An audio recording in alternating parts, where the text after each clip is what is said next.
ये कहानी सोनपुर गांव की है, जहां पिंकी अपने पति रमेश के साथ एक छोटे से घर में रहती है। पिंकी के घर के ठीक बगल में उसकी जेठानी रजनी का घर होता है। रजनी बहुत ही लालची और घमंडी किस्म की औरत है। उसने अपनी देवरानी और देवर को घर से बाहर निकाल दिया और सारा खेत मकान धोखे से अपने नाम कर लिया, जिस वजह से बेचारी पिंकी को एक टूटे फूटे किराए के घर में रहना पड़ रहा था। पिंकी का पति जंगल से लकड़ी लाकर बेचता और उसी से अपना और पिंकी का गुजारा करता। चलो आज के लिए इतनी लकड़ी काफी है, जल्दी से घर जाता हूँ। शाम ढलने को है, यहाँ जंगली जानवर आ सकते हैं। कुछ ही देर बाद शाम ढल जाती है। भाग्यवान, अरे भाग्यवान कहाँ हो तुम? अगर खाना बन गया हो तो जल्दी से लगा दो, कल सुबह जल्दी जागना होगा।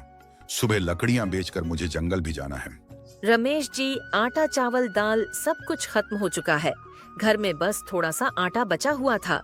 मैंने आपके लिए 2 रोटी सेक दी है, आप नमक प्याज के साथ खा लो। भाग्यवान, तुमने 2 रोटी सेकी है और दोनों रोटी मुझे दे दी, तो तुम क्या खाओगी? जी, आप मेरी चिंता न करें, मैं पानी पीकर सो जाऊंगी। आपको तो जंगल में जाकर खड़ी मेहनत करनी पड़ती है। कल लकड़ी बेचकर जो पैसे मिलेंगे उससे मैं कुछ खा लूंगी। नहीं भाग्यवान, ऐसे कैसे चलेगा? आओ और दोनों मिल बांटकर खाते हैं। ठीक है जी, आप कह रहे हैं तो मैं भी आपके साथ कुछ खा लेती हूँ।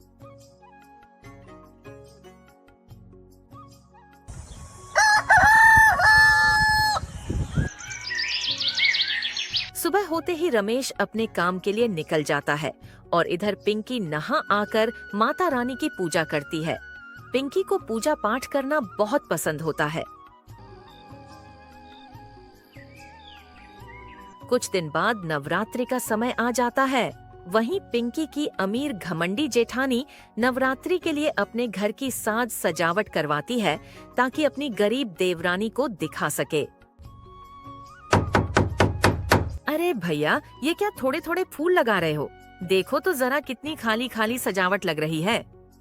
अरे मैडम जी, आप चिंता ना करें, मैं अभी आपके घर को फूलों की सजावट से भर देता हूँ।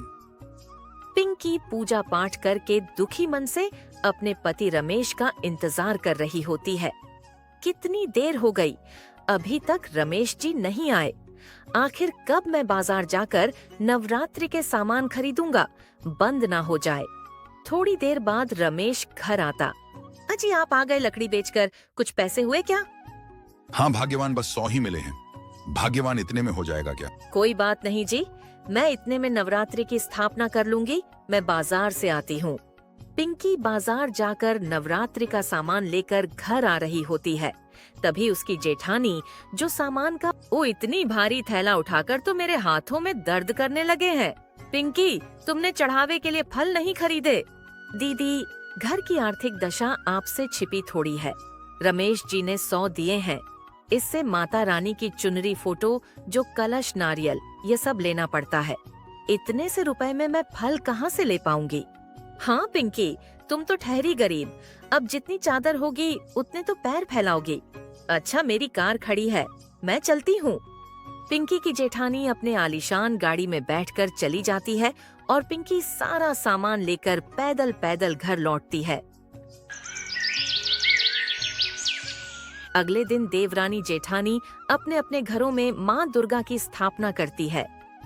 हे माता रानी, अगर मैंने सच्चे दिल से आपकी पूजा की हो तो मेरे घर की सारी दुख सुविधा दूर कर लो। एक तरफ पिंकी की जेठानी व्रत के नाम पर सारा दिन खाती रहती और वहीं पिंकी अपने पूरे नियम से नवरात्रि का उपवास रखती। इसी तरह से नवरात्रि के 9 दिन बीत जाते हैं। दोनों पति पत्नी नवरात्रि का पूजन करके बहुत खुश होते हैं। घर में पूजा पाठ करने से मन को काफी शांति मिलती है। हाँ भाग्यवान, तुम बिल्कुल सही कह रही हो। तुम देखना, माता रानी एक दिन हमारी गरीबी को दूर कर देगी और हमें भी रोजाना पेट भर खाना खाने को मिलेगा। हम भी पेट भर खाना खा सकेंगे। चलो भाग्यवान, जल्दी से खाना निकाल दो, मुझे खाना खाकर जंगल लकड़ी के लिए जाना है। रमेश खाना खाता है और जंगल के लिए निकल जाता। थोड़ी देर बाद शाम ढलने लगती और रमेश जल्दी जल्दी लकड़ियां काटकर घर आ रहा होता है। तभी उसकी नजर एक प्लास्टिक पर पड़ती है जिसमें कुछ हरी मिर्ची होती है। अरे ये क्या, इस प्लास्टिक में तो मिर्ची है। लगता है रास्ते में चलते वक्त किसी से गिर गया होगा। इसे मैं ले जाता हूँ और पिंकी से कहूंगा कि मिर्ची के पकौड़े बना दें। रमेश मिर्ची को उठाकर घर आ जाता और अपनी पत्नी को मिर्ची देते हुए कहता है, भाग्यवान, यह लो मिर्ची। रास्ते में आते वक्त यह मुझे जमीन पर पड़ा। जल्दी से जाओ और मिर्च के पकौड़े तल दो। आज रात मिर्ची के पकौड़े और रोटी खाकर गुजारा कर लेंगे। रमेश जी, लेकिन घर में तो बेसन नहीं है और न इतने तेल है कि मिर्ची के पकौड़े तल सके। अच्छा तो एक काम करो, रोटी, नमक और मिर्ची ही खाने को दे दो। पिंकी रसोई में जाती है और कुछ रोटियां सेती है। तभी पिंकी के मन में एक विचार आता है, क्यों ना मैं इन मिर्ची के अचार बना लूं। इसमें ना ज्यादा तेते लगेंगे और ना मसाले। घर में थोड़े मसाले रखे हैं। सूखा रोटी खाने से अच्छा है कि हम अचार के साथ रोटी खाएं। पिंकी जल्दी से मिर्ची के अचार बनाती है और अपने पति रमेश को मिर्ची के अचार और रोटी देती है। रमेश खाना खाता है और कहता है, भाग्यवान, ये तुमने सही जुगाड़ लगाया। अचार के साथ रोटी काफी स्वादिष्ट लग रही है। हाँ जी, हमारे इतने अच्छे किस्मत कहाँ जो हम सब्जी के साथ खा सके। भाग्यवान, मेरे पास एक उपाय है। क्यों ना हम मिर्ची के अचार बनाकर गांव में बेचें।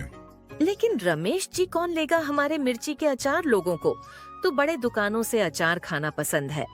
भाग्यवान, बाजार में जो अचार मिलते हैं वह बड़े फैक्ट्री में बनते हैं। उन अचार में वह घर वाले स्वाद कहाँ, ना तो उनमें अच्छे मसाले मिलाए जाते हैं और ना अच्छे तेल। हम तो घर में अचार बनाकर लोगों को बेचेंगे। घर के बने अचार में जो स्वाद है वह फैक्ट्री में बनने वाले अचार में नहीं है। कल मिर्ची लेकर आता हूँ, तुम अचार बना देना। मैं गांव में घूम घूम कर अचार बेच दिया करूंगा। ठीक है जी, आपको जैसा ठीक लगे।